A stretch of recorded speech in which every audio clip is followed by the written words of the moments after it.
Hello students, I hope you all are well at your places. So welcome back to your science class.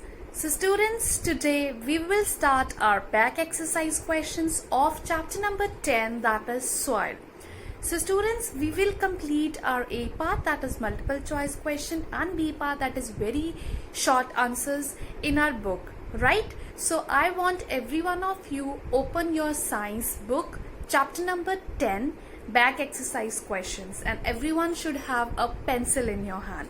So let's start. So let's complete our A and B part. So let's start. I hope student, each one of you have opened page number 112 of your science book.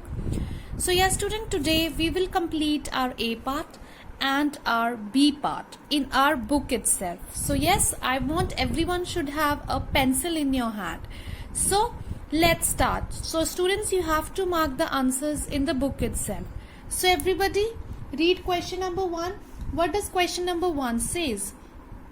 So question 1 is humus and the smallest particles of rock form the.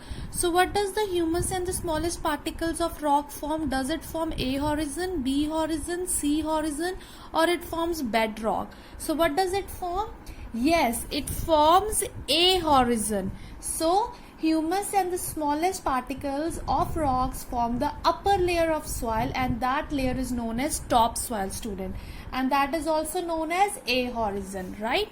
Moving further, so read question number 2. Which of these has the smallest size of particles? Now you have to tell amongst these four which has the smallest size of particles, right? Is it sand, is it silt, is it clay, or is it gravel? So what is the answer? So answer is C, clay.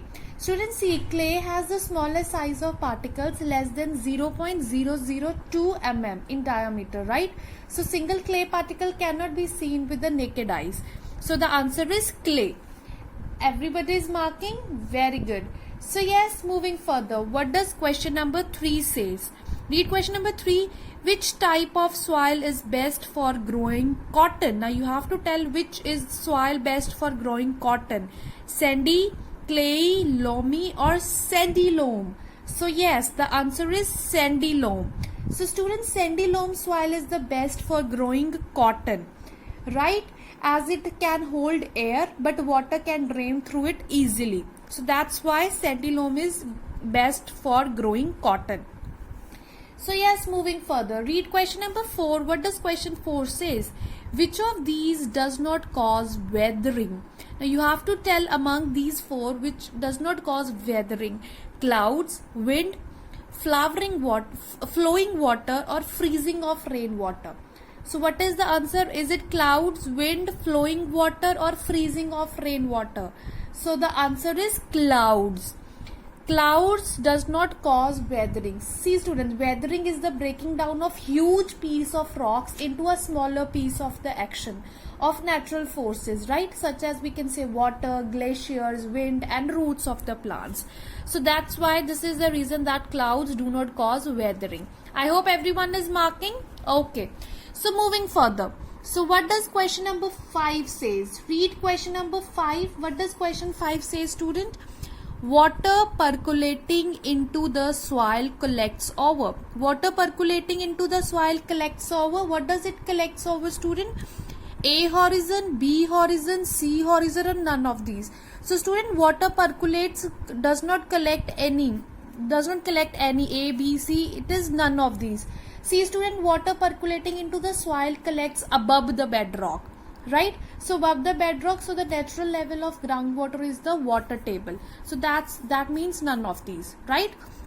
So moving further, everybody read question number 6. What does question number 6 says? Question 6 is water lodging can be expected in soil which is rich in, is it rich in sand, clay, silt, or humus? So it is rich in clay. B. It is rich in clay. See student, clay soil absorbs and retains a lot of water. Clay soils absorbs and retains a lot of water. So in clay soil, stagnant water collects above the soil whenever it rains. So this is known as water lodging, right? So yes, now moving further. What does question number 7 says? 7 is paddy grows best in. Now you have to tell where does paddy plants grow?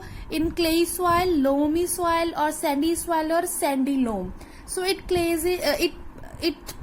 grows in student clay soil. B part. C, paddy grows best in the soil rich in clay and organic matter with the capacity to retain water. So that's why paddy grows best in clay soil. So with this we have completed our A part, multiple choice question. Now we move further to our B part. What does B part says? It is very short answer question. So you have to write the answer here itself. Please write neatly, students. I want your work to be neat, right? So let's read question number 1. Student, please mind your handwriting and your words. Your sentences should be correct, right? I don't want any messy work. So let's read question number 1. What does question 1 says? Breaking down of rock into smaller pieces by natural force is called.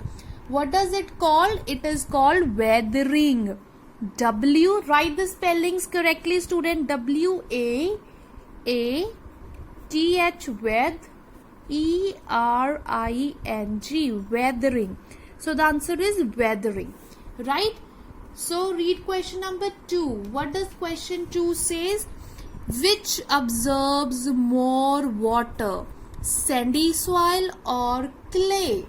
So the answer is clay soil. Tick here. Clay soil absorbs more water than sandy soil, right? So the answer is clay. Now moving further, what does question number 3 says? The layer of soil that contains the largest rock pieces is called.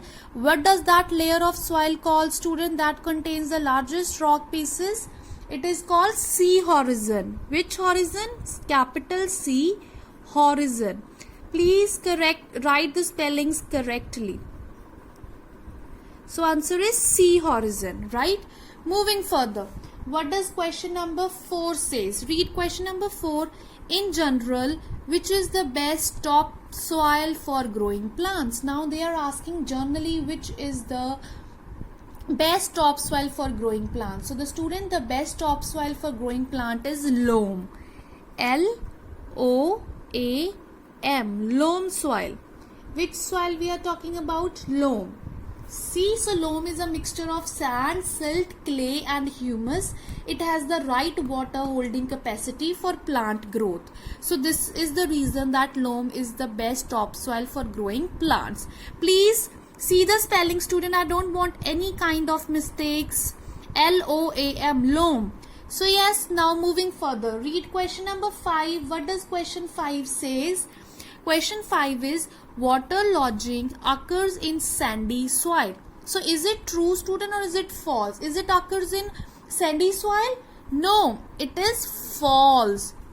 Why it is false? Listen, water lodging occurs in clay soil, student. It occurs in clay soil, which absorbs and retains a lot of water. Sandy soil cannot absorb much water because the large spaces between the soil particles. There are large spaces between the soil particles. So that's why it does not occur in sandy soil. It occurs in clay soil, right? So the answer is false.